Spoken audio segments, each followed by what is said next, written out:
Isa-isa lang po ang magsasalita. Baka magsapawan po kayo eh. Magkalintik-lintikan na tayo. Ayan. Nasa na ba si BBM?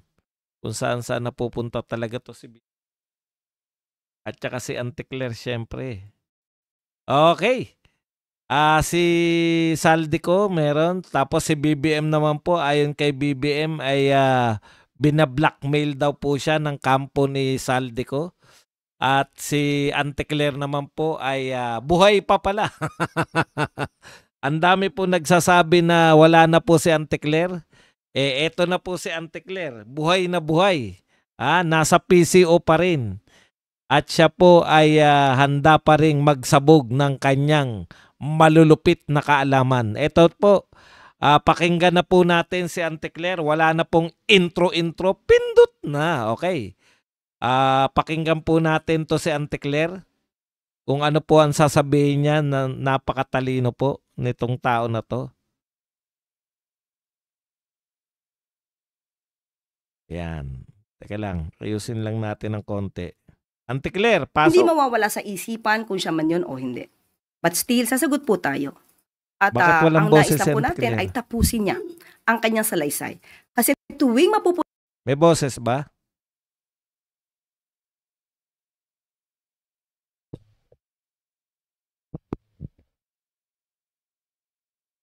Hello, test mic. Si Auntie Claire po ba may boses? Teka, simulan natin ng konti.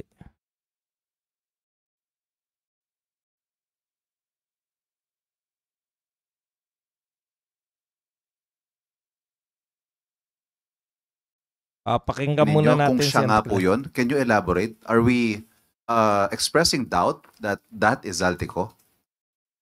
sa nakikita po natin ng mga pag-iba-iba ng kanyang mga imahe, hindi mawawala sa isipan kung siya man yun o hindi. But still, sasagot po tayo. At ang nais lang po natin ay tapusin niya ang kanyang salaysay. Alam mo, ito si Auntie Claire, siya lang po ang naniniwala na hindi po si Saldico. Siya na lang po naniniwala. Alam mo naman natin na hindi ka naman naniniwala na AI yan eh. No, yung gusto lang pala, mang-intriga lang po talaga ang gusto nito ni Auntie Claire. Yan po ang katotohanan, no? Mang-intriga. Sinasabi niya ngayon na parang gusto niyang palabasin na AI yung nagsasalita at hindi talaga si Saldico. Pero siya na rin po sa katagalan po, siya na rin po yung magsasabi. Siya na rin po yung aamin na si Saldico nga po talaga yun. Tignan po natin yung makatwiran nitong sablay. Kasi tuwing mapupunan natin ang kanyang mga inconsistencies, nababago rin po ang kanyang statements. Ayos So, makikita niyo po yung mga pabago-bagong statements mula video 1, 2, 3 hanggang 4 and 5. Can you point out some of the inconsistencies you've spotted so Okay. Ang gustong palabasin ni Auntie Claire, binabago ni alam niyo po, eto hindi na unawaan ni Auntie Claire eh. Yung part 1, 2, 3, isang video po yun na ginawang part 1, 2, 3. Yung part 4 hanggang part 6 po, isang video na naman yun na hinati sa 3. So dalawang video po yan na hindi po magkasabay na binidyo, magkahiwalay po na tigtatatlong serye. Hindi siguro nanonood lang to si Auntie Claire. At naguluhan na rin sa kanya si Mayrina. so far from video 1 to video 4 or 5? Unang-una, hindi niya binanggit sa video 1, 2, ang sinasabing transaksyon ng 2022. Maliwanag na ang binanggit niya na nagsimula daw ang kanyang pakikipag-usap di umano kay Secretary Nina Pangandaman 2024. So nung napuna ang mga inconsistencies, So ibig sabihin, alam mo na noong 2022 pa sila may ginagawang kalokohan. Para sa iyong kaalaman, hindi nyo pa budget yung 2022. Budget pa yan ni Tatay Digong. Kasi kalagitnaan pumasok si BBM. Anong pakialam dyan ni Saldico? Si Saldico na ba yung chairman ng Si Saldico na ba yung chairman nung panahon ni Tatay Digong? Hindi naman eh. Kaya ano yung sinasabi mo hindi niya binanggit yung 2020 po? Talagang hindi niya mababanggit yun dahil wala pa po silang say. Yung budget po ng 2022, budget pa po yan. Sila Tatay Digong pa po, panahon pa po ni Tatay Digong yan. Okay. Bago ang kwento. So, mas magandang hayaan natin, tapusin niya na muna. Kasi sabi nga natin, tuwing makikita natin ang mga inconsistencies, hindi lang po tayo, pati yung mga ibang mga lawyers, ibang mga eksperto na bumabasa at nadidinig ang kanyang mga sinasabi at napupuna ang inconsistencies, ginagamot nila sa mga susunod na mga videos. Sorry, and what does that have to do with the changes in his appearance, in his hairstyle? Kung isang araw lang tong ginawa, hindi dapat nababago ang itsura. So it means, lumalabas. Iba-ibang araw to ginawa. Sino po ba nagsabi na isang araw lang to ginawa? Nagko-conclude siya na isang araw lang to ginawa tapos babanatan niya yung conclusion niya. Ang basa po namin, at least 2 araw po to ginawa. Sino po ba nagsabi na isang araw lang tong ginawa? 'Di ba? Ikaw lang naman na nag-conclude nun eh. Kami lahat na nakapanood, alam namin at least 2 days siyang ginawa. Kaya walang katuturan talaga to. Ano ba ang inconsistency sa sinasabi ni na binabago? Wala pong inconsistency kaming nakikita at wala pong binabago. In fact, yung 2 video na yan na hinati sa tagtatatlo ay consistent po sa paratang nito ni Saldico na utak, isa sa mga utak ng lahat po ng mga krimen ng pagnanakaw dito ay si BBM. Pakinggan pa rin natin si Auntie Claire. At malamang ay bumabase sila sa reaksyon ng tao. Sorry, on to my main question. Kahapon po sinagot ni VP Sara Duterte ang tanong kung handa siyang maging Pangulo sakaling magbitiw si Pangulo Marcos. Ang sabi po niya, and I quote, "There is no question about my readiness." Does the President have a message to the Vice President expressing her readiness and willingness to take his place? Handa na. Thank you very much po muna kay Clarita Tolentino na nagbigay po sa atin ng $14.99 na pangkape. God will take care of the Philippines from evil government leaders. Maraming salamat, Ma'am Clarita Tolentino. Okay, eto na po tayo ha. Tignan nyo po yung reaction. Ang tinanong po ni Ivan Mayrina, eto rin, buwisit din tong mga media talaga na to eh. Eto rin ang mga pangbuwisit sa mga media eh, no? Talagang gusto nilang intrigahin. Tinatanong nila si BP Sara. Sabi nga ni BP Sara nung una, 'di ba? Wag ko nang sagutin yan kasi makakagulo lang eh. Pero nung finally sinagot ni BP Sara, ulitin lang natin ng konti yung tanong ni Ivan Mayrina. Malisyoso kasi itong mga tanong na to eh. Ni Ivan Mayrina eh. President have a message to the Vice President expressing her readiness and willingness to take his place? Handa na po siya maging Pangulo kapag po. Okay, malinaw po ang paliwanag dyan ni BP Sara. Ang paliwanag po dyan ni BP Sara sa kahandaan, yung pagtakbo po niya na bilang Vice President, nangangahulugan po yun na handa po siya na mag-take over dahil yan po ang trabaho ng Vice President ng Pilipinas. Pag ikaw po ay tumakbo, yun po yung pinapaliwanag ni BP Sara, pag ikaw ay tumakbo bilang Vice President, ang pangunahing tungkulin po ng Vice President ay maging handa para humalili sa anumang kaganapan na ang presidente ay hindi na po pwedeng maglingkod. Kung siya man po ay mag-resign, siya man po ay na-impeach, siya man po ay natigok, o ano man po nangyari, na overdose o nagkasakit na malala at hindi na po kayang maging presidente. Ang Vice President po, hindi ka pwedeng tumakbo na Vice President kung hindi ka handang maging presidente. Pag ang tinanong nyo po na yung Vice President, handa ka ba maging presidente? Matik po yan dahil yan po ay job description niya. Maging handa na hahalili. Maintriga lang po tong mga media natin. Wala pong maibato kay BP Sara. Alam na po nila yan eh. Pag sumagot po si BP Sara ng handa siya, iintrigahin nila. Nasasabihin atat na atat o kasama sa nagpaplano na patalsikin si Bongbong Marcos. Tignan po ninyo, ganyan po yung utak ni Auntie Claire at saka utak po ng media ay nagkakapareho.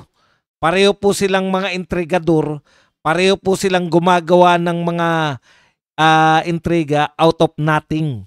Pare-pareho po silang naghahanap ng paano mababanatan si BP Sara nang wala naman pong ginagawa yung napakagandang Vice President. Pakinggan nyo po yung sagot nitong tokmol na to. Nawala or natanggal ang Pangulo sa pwesto? Tama po ba yun, Sir Ivan? Yun po ba ang sinabi niya? Handa siyang pumalit sa Pangulo kapag nagbitiw.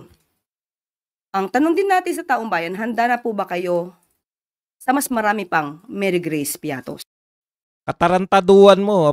Nakita nyo na po ngayon, no? Yung mga dilawan, kakamping, ang palasyo, at saka ang media, iisa po, no? Handa na ba tayo kay BP Sara? Si BP Sara po ba ay handa natin tanggapin? Utot nyo. Mayroon tayong konstitusyon, mayroon tayong saligang batas, kahit ayaw nyo kay BP Sara, wala kayong magagawa.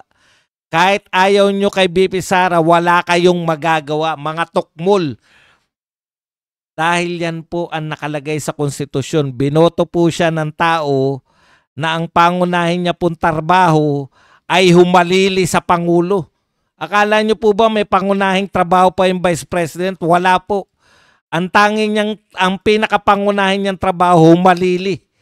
Yan lang po ang pangunahin niyang trabaho, kaya wag nyo pong iintrigahin na kese hoda. Mga tukmol. Tuloy natin. Unang-una po, ang Vice Presidente, hindi acceptable. It is not acceptable for a Vice President to anticipate the resignation of the President. May nag-anticipate po ba? Kasama ba sa tanong ni Mayrina na at sinabi ba ni Mayrina na nag-anticipate yung Vice President?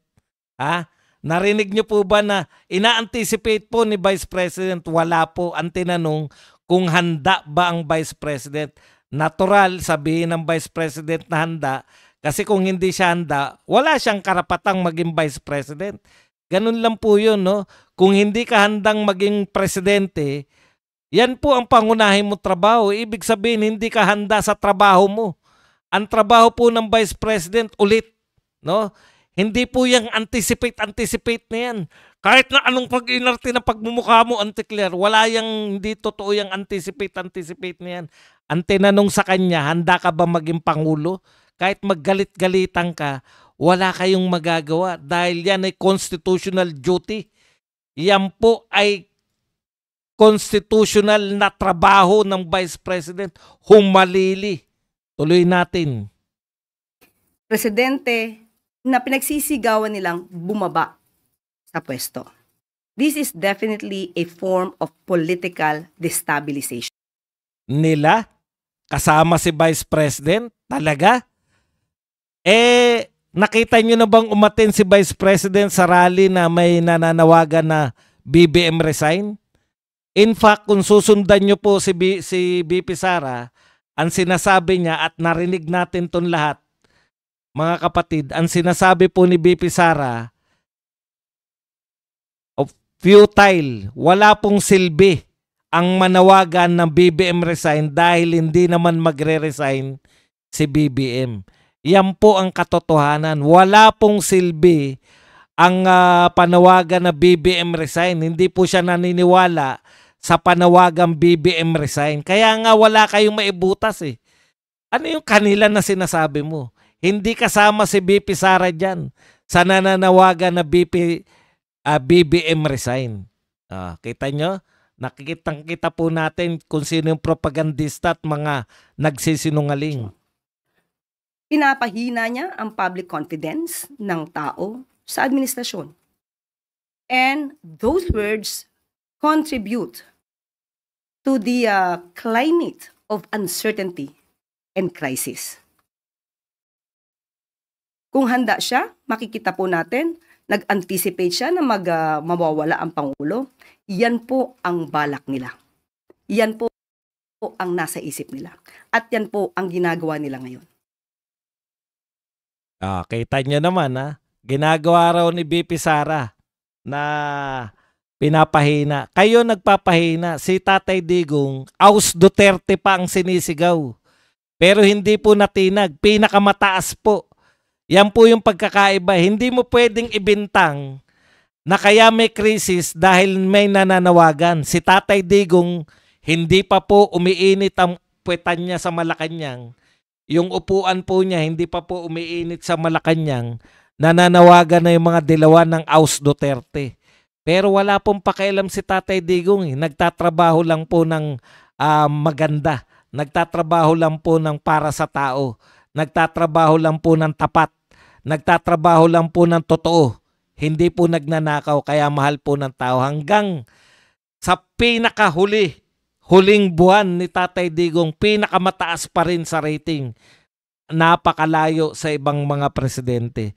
Kaya yung mga pinagsasabi mo, Auntie Claire, na si BP Sara nagko-contribute, kaya bumabagsak, kaya may krisis tayo ngayon dahil laganap ang pagnanakaw, nabisto kayo ng mga tao, laganap ang korupsyon dito sa gobyernong ito. Pakinggan naman po natin, ito po si BBM. Sa kanya pong ganun lang, sisi lang ng sisi. Ito po si BBM naman ay di umano binablockmail ng abogado ni Saldico. Pakinggan naman natin si BBM. Magandang araw po sa inyo lahat. Magandang araw naman. Ito patuloy sa aking pagre-report sa inyo tungkol sa mga development sa mga kaso na hinggil doon sa mga flood control project. At i-report ko po na ngayong araw yung AMLAC, yung Anti-Money Laundering Council, nakakuha na po ng 2 freeze order. This brings the total amount of assets frozen to about 12 billion pesos. Kasama po dito ang mga air asset ni Saldico, ang value mga 4 billion. At bukod pa ron, meron po tayong nakuhang 3,566 na bank account, 198 insurance policies, 247 motor vehicles, 178 real properties, 16 na e-wallet account. At balik ko lang sandali kung magkano yung magkano yung na-press nila. Ang mga air asset ni Saldico, ang value mga 4 billion. At Council, nakakuha na po ng 2 freeze order. This brings the total amount of assets frozen to about 12 billion pesos. Okay. Parang ang laki, no? 12 billion. 12 Magandang billion. araw po sa inyo lahat. Teka muna. Ako naman.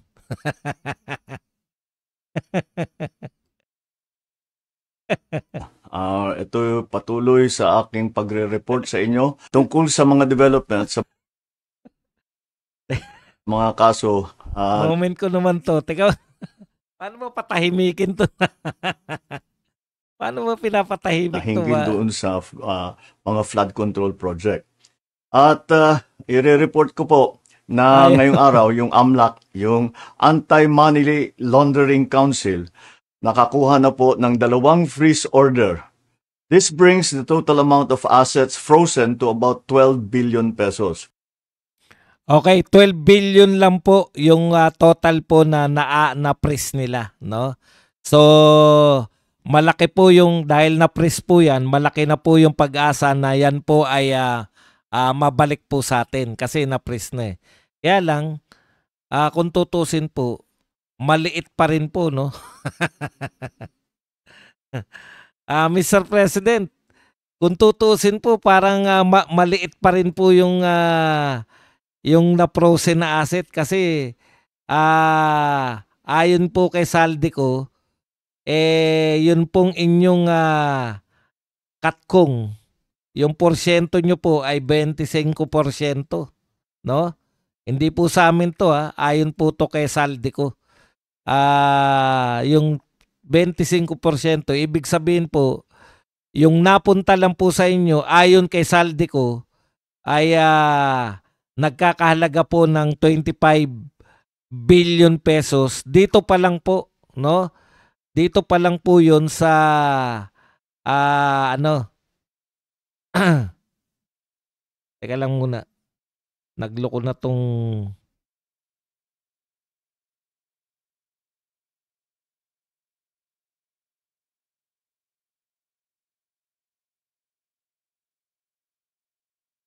okay. Dito lang po to sa tinatawag nating ano nyo, Mr. President, sa insertion lang po ng 2025. Pera pa po yung pinaghatian ninyo ni Saldico na nagkakahalaga ng 50-something billion na hati naman kayo ni Saldico. Kaya para hindi po tayo mahirapan na mag-freeze, ano kaya, Mr. President, suggestion ko lang, isoli nyo na lang po mismo yung mga nakatkong ninyo ayon po kay Saldico.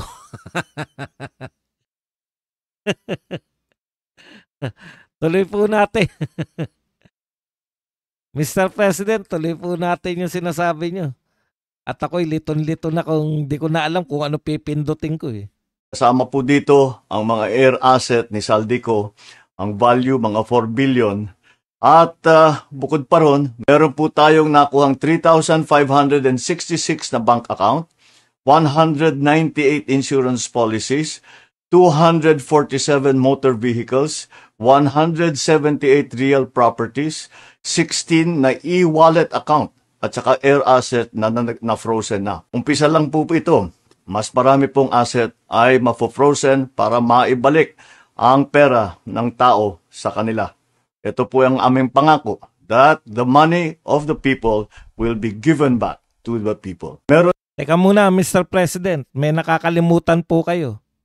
Paano naman po yung mga menapris na po ba kayo, Mr. President, na mga asset po ng pinsan nyo? Baka magkalimutan po tayo, kay Saldico lang po yung binabanggit natin.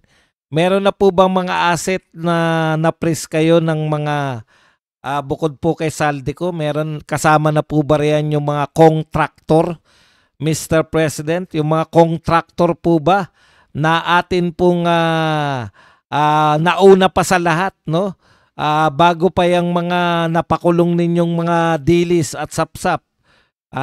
Meron na pong mga contractor na binabanggit yung mga diskaya. Kasama na ba yan? Kasama na po ba yung mga sa contractor na katulad ng mga diskaya? Baka naman po nalilito lang po tayo sa dami. Baka po yung mga kinakailangan nating makumpiska o mapris ay naitatakbo pa. Wala pa po kami naririnig sa bibig po ninyo, Mr. President, tungkol sa pinsan ninyo. Tuloy po natin.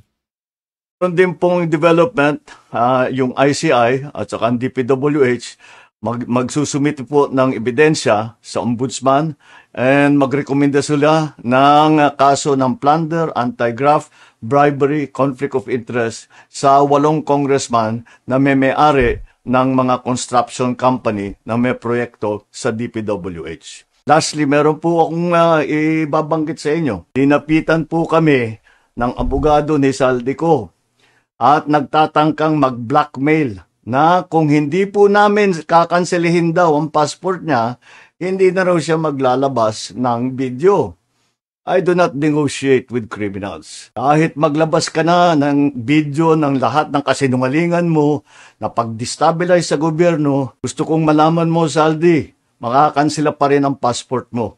Hindi ka na makakatakas sa hustisya.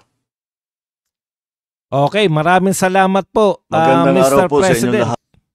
sa iyong mga tinuran, no? Pero ang hinahanap po namin, tama naman po yun na galit kayo kay Saldico dahil si Saldico po ay naglalantad. Pero hindi po sapat, Mr. President, na magalit lang kayo dahil nagpapakita po si Saldico ng mga ebidensya. Yan yung problema po natin eh, no? Between you and Saldico, parang sinasabi nyo po, mamili kami. Kaming mamamayang Pilipino ngayon, kasi ayaw nyo naman sagutin yung mga binibintang ni Saldico. Ang dami na po, mas lalo pong maraming nagpapaliwanag para sa inyo. Mas lalo pong nalilito ang taong bayan. Halimbawa po, bakit nyo po tinanggal si Secretary Amina at saka si Secretary Lucas Bersamin? Wala pong malinaw na paliwanag eh. Si Auntie Claire, pag tinatanong nyo tungkol dyan, ang sabi ni Auntie Claire nung huli nag-usap na sila. Wag na natin pakialaman yan. Mr. President, napakarami pong katanungan na nalilito na po kami, no? At ngayon po lumalabas pa po yung mga yung sa Ilocos mismo, Ilocos Norte mismo, at lumalabas po yung insertion ng anak nyo naman mismo, no? Tapos may sinabi pa po parang ang gusto nyo pong sabihin sa amin, huwag kayong maniwala kay Saldico. Paano po kami hindi maniniwala? May mga katugma po si Saldico, no? Ang dapat po kasi, Mr. President, dapat po wala nang saluhan. Kasi hirap na po yung mga katulad ni Ping Lacson at saka ni Toby Chanco na ipagtanggol kayo. Kayo naman po kasi po hindi na po uubra na sabihin nyo lang na nagsisinungaling si Saldico. Hindi na po uubra na sasabihin nyo lang po na si Saldico ay binablockmail kayo o kung ano pa man, no? Ang sinasabi nyo, maniwala kayo sa akin o kay Saldico. Pag ganyan po ang usapan, mukhang mas marami pong maniniwala kay Saldico kasi may mga pinakikita po siyang ebidensya eh. At padagdag po ng padagdag ang kanyang akusasyon. Hindi nyo po pwedeng sabing nagsisinungaling siya sa lahat. Paano po yung mga maletang pinapakita ni Saldico? Kasinungalingan po ba lahat yun, Mr. President? Paano po yung mga insertion na sinasabi niyang insertion na pina-insert ninyong 100 billion? Pinakita po ni Saldico kung saan po nakikita yan. Pinakita po kung ano-anong mga proyekto yan. Paano po yung mga matagal nang inaakusa na merong mga insertion, may mga proyektong palpak dyan sa Ilocos Norte na merong mga, alam nyo po, kung inuuna ninyo yung mga sa pinsan mo at saka sa lugar ninyo, Mr. President, kung totoo po, kasi napakahirap na po sasabihin nyo lang na wala, sinungaling yan lahat, panay kasinungalingan yung sinasabi ni Saldico. Naku, wala na pong maniniwala niyan, Mr. President. Na basta nyo na lang sasabihin na sinungaling lang si Saldico. Ang dami na pong napaniwala ni Saldico ngayon. Dahil inuunti-unti niya pong labasan ng ebidensya. May mga picture, may mga video, at higit sa lahat, may mga yung sinasabi niyang 100 billion na insertion. Meron po siyang mga pinakita. Ano-anong mga proyekto yung 100 billion na yan, Mr. President. Kaya mahirap pong sabihin lang na kriminal siya. Kami po, tama po yan. Naniniwala po kami na involved po si Saldico. Naniniwala, matagal na sinabi ni BP Sara yan. Ang mahirap pong paniwalaan na si Saldico po ay nagagawa niya lahat. Nagagawa niya yung lahat ng gusto niyang gawin nang hindi involved si Martin Romualdez. Nagagawa niya makapagnakaw lahat. Nagagawa niyang hindi ko alam, akala ko aayunan niyo si Toby Chanco kung sasabihin niyo sana kung idiin niyo sana katulad ng sinasabi ni Toby Chanco na ito naman si Saldico, hindi ko naman nakakausap ng personal yan, hearsay lang. Ginagamit lang ako ng pinsan ko. Pinsan ko naman yung kausap niya na nagsasabi sa kanya na hati daw kami. Kung ganun po ang naririnig namin, parang mas kapanipaniwala, hindi po yung sinungaling. Ang sinasabi po kasi ni Saldico, kinukwento sa akin ni Speaker Martin. Oh, ang linaw po nun eh. May pinagmumulan po ng kwento eh. Hinihingi ni Speaker Martin ang para sa inyo. Oh. Siya po ang nagtatrabaho. Siya po yung nag-i-insert. Oh, alam na po natin yan. Pero kung mali po yung insertion, bakit nyo po pinirmahan, Mr. President? Kaya it's between you and Saldico. Sino ang paniniwalaan ng tao, Mr. President? Pakinggan naman natin ngayon. This time si Saldico naman. Ang SOP collections sa Bureau of Customs na umabot sa 11 billion pesos. May 9 billion pesos collection mula sa sugar. Ang kita mula sa importasyon ng sibuyas na hawak naman ni Martin Araneta. Tinawagan daw siya ni First Lady Lisa Marcos at ipinapatigil ang investigasyon. Sa First Lady Lisa Marcos mismo ang may hawak sa mga rice importers. Dahil pala sa dami ng SOP at remittance na ipinapasa sa bawat transaksyon. Ang pinakamakapangyarihang pamilya pa mismo ang sangkot sa ganitong sistema. Ito na po ang last part. Ngayon naman po, tungkol sa kampanya nitong 2025 elections, nagkwento sa akin si dating Speaker Martin Romualdez. Kinausap daw siya ni PBBM sa Tacloban para tumulong sa gastusin ng mga kandidato mula national hanggang local candidates. Ang sagot ni Speaker, naibigay na niya ang SOP collections sa Bureau of Customs na umabot sa 11 billion pesos. Dagdag pa dyan, may 9 billion pesos collection mula sa sugar na ayon mismo sa kanya ay pinaghahatian lang ng 5 kumpanya para makontrol nila ang presyo ng asukal sa merkado. At iba pa ang kita mula sa importasyon ng sibuyas na hawak naman ni Martin Araneta, kapatid ni First Lady Lisa Araneta Marcos. Kung matatandaan ninyo, noong 2022, Teka muna, Congressman Saldi. Eto po lagi kasing binabanggit, Mr. President Alam nyo kung susundan nyo lang yung sinasabi ni Toby Chanco, maididiin nyo talaga. Hindi nyo, nagtatangka pa kasi kayo na meron pa rin kasi kayong gusto nyo pang protektahan si Martin Malinaw po yung sinasabi, hindi po kayo nag-uusap ng personal, di ba? Ang sinasabi lang ni Saldico, ayon kay Speaker Martin, kinakausap siya ni Speaker Martin na kayo ang nanghingi, kayo ang nagpapahanap, kayo. Dinidiin kayo. Ayon kay Saldico, si Saldico po kasi yung nagtatrabaho para sa inyo di ba? Ayon po kay Saldico, lahat ng inuutos sa kanya ni Martin galing sa inyo. Establish na po natin na ito si Saldico, siya talaga yung nagtatrabaho para kumita. Si Martin. Hindi ko po sinasabing kasama kayo. Kayo yung, tignan nyo po, kung titignan nyo, ayon kay Martin Romualdez. Di ba? Ngayon, punto per punto po, ang kagandahan po kay Saldico, Mr. President, mawalang galang na po. Ang kagandahan kasi ni Saldico, binibigay niya yung mga petsa, binibigay niya yung mga pangyayari. Kaya believable po. Kayo pag nag-deny kayo, sasabihin nyo lang, sinungaling si Saldico. Kasinungalingan yan, kriminal yan, tao na yan. Kailan nyo lang ba sinabing kriminal yan?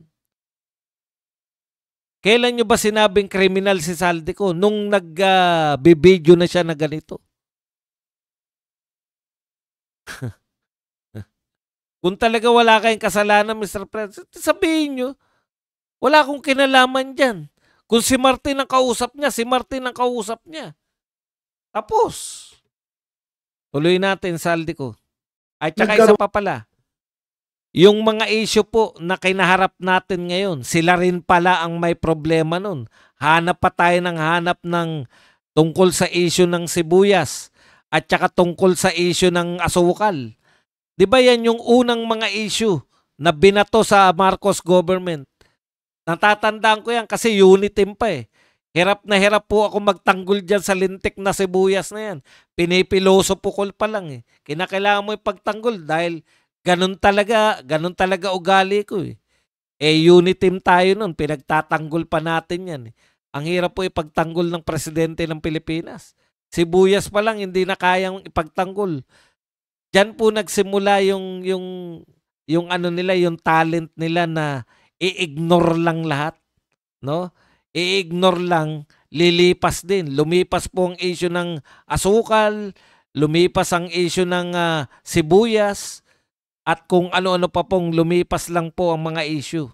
Oh. Mahusay sila, kaya akala nila, lilipas lang din tong issue na to eh. Ang buong akala nila, malilipasan lang din sila na issue ng flood control eh. Nawili ba? Nawili. O, tuloy natin si Saldi. Nasa na si Saldi? Ang hirap lang, hindi ko Saldi, tuloy. Karoon po ng investigasyon sa Kamara na pinangungunahan ni Congressman Toto Sonsing dahil sobrang taas ng presyo ng sibuyas. Umabot ng 600 pesos kada kilo. Gayong dapat ay nasa 80 pesos lang. Doon lumabas ang pangalan ni Martin Araneta bilang isa sa mga nasa likod ng kontrol sa importasyon ng sibuyas. Pero hindi po natuloy ang investigasyon. Ang sabi ni Speaker, tinawagan daw siya ni First Lady Lisa Marcos at ipinapatigil ang investigasyon. Kita nyo na? Lahat pala. Ngayon naman po, tungkol sa kampanya nitong 2025 elections, nagkwento sa akin si dating Speaker Martin Romualdez. Kinausap daw siya ni PBBM sa Tacloban para tumulong sa gastusin ng mga kandidato mula national hanggang local candidates. Ang sagot ni Speaker, naibigay na niya ang SOP collections sa Bureau of Customs na umabot sa 11 billion pesos.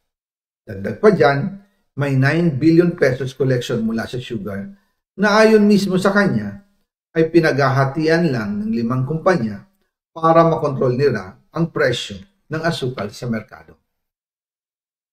At iba pa ang kita mula sa importasyon ng sibuyas na hawak naman ni Martin Araneta, kapatid ni First Lady Lisa Araneta Marcos.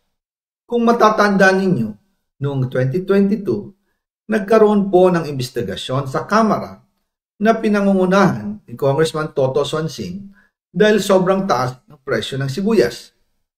Umabot ng 600 pesos kada kilo. Gayong dapat ay nasa 80 pesos lang. Doon lumabas ang pangalan ni Martin Araneta bilang isa sa mga nasa likod ng kontrol sa importasyon ng sibuyas. Pero hindi po natuloy ang investigasyon. Ang sabi ni Speaker, tinawagan daw siya ni First Lady Lisa Marcos at ipinapatigil ang investigasyon. Kaya walang natuloy at walang naparusahan. Dahil pala, kontrolado ng kapatid ng First Lady ang importasyon ng sibuyas. Ganito rin po ang nangyari sa bigas. Noong April 2023, nagsimula nang tumaas ang presyo ng bigas.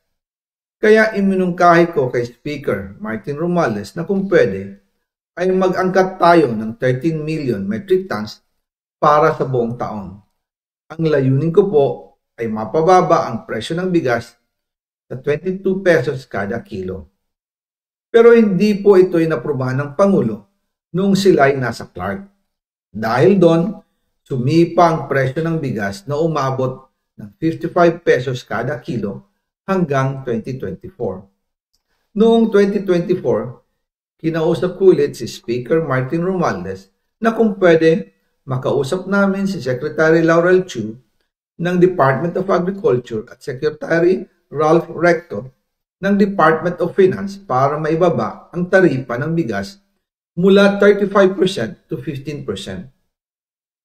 Sinabi ko kay Speaker Martin Romualdez na kung pababayaan natin ang patuloy ng pagtaas ng presyo ng bigas at umabot ito sa 60 pesos kada kilo, siguradong magagalit na ang taong bayan. Posibleng magrevolusyon na ang mga tao at tiyak na maapektuhan dito ang mga kandidato ng administrasyon sa 2025 elections. Isa sa mga patunay na hindi na masaya ang taong bayan ay ang pagbaba ng approval rating ng Pangulo noong panahon na iyon dahil sobrang taas na ang presyo ng bigas. Nangyari po ang meeting at halos inaabot kami hanggang alas 2 ng umaga, nakikiusap, nagpapaliwanag. Buti na lang, matapos ang matagal na negosasyon, pumayag din sila. At di nagtagal, inanonsyo na rin sa publiko na ibaba ang ng buwis sa bigas. Ngunit, matapos ang 4 hanggang 6 na buwan, hindi pa rin bumababa ang presyo ng bigas. Bakit? Kahit ibinaba na ang taripa nito, kaya iminungkahi ko kay Speaker Romualdez na magpatawag ng investigasyon tungkol sa bigas sa pamamagitan ng Quinta Committee hearings. Habang iniimbestiga nito ng Quinta Committee na pinamumunuan ni Congressman Joey Salceda, bigla na lang itong pinahinto ni Secretary Kiko Laurel Chu matapos niyang ipakita ang isang confidential report.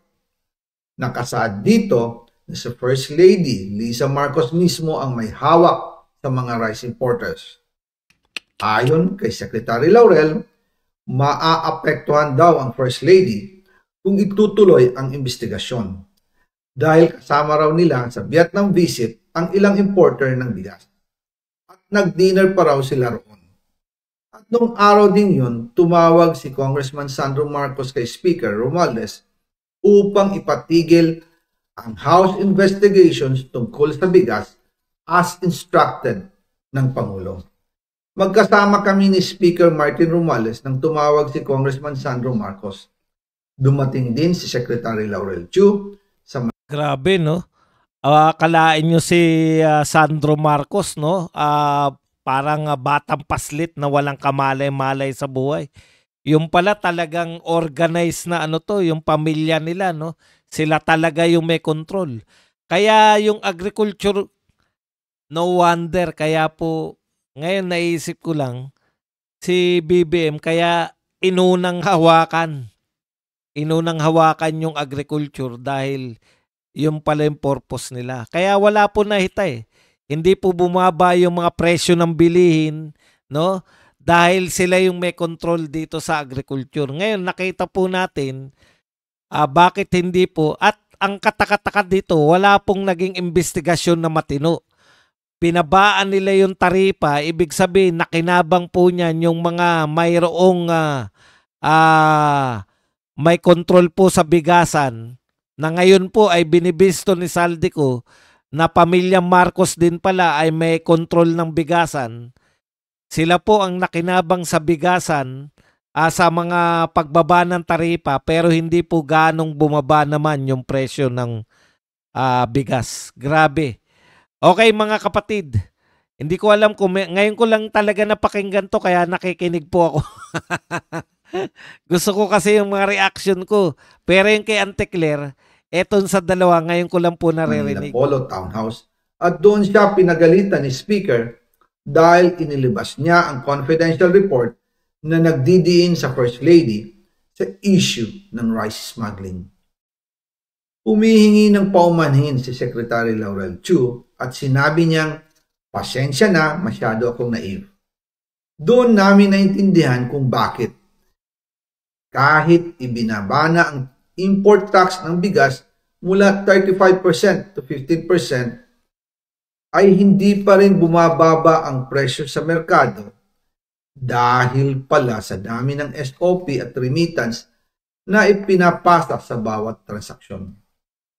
Dagdag pa po, maraming importers ng isda ang nagre-reklamo dahil kontrolado ito ng kaunting kumpanya lamang. Wala naman daw tax sa importation tuwing lean season, Pero kahit ganoon, hindi pa rin sila nabibigyan ng permit to import. Ang mga kaunting kumpanya na ito lang ang nabibigyang permit to import. Dahil dito, kontrolado din ang presyo ng isda. At ito din ang dahilan kung bakit mataas ang presyo ng galunggong. Mga kababayan, hindi dapat naghihirap ang Pilipinas. Hindi dapat ganito kamahal ang mga pangunahing bilihin tulad ng bigas.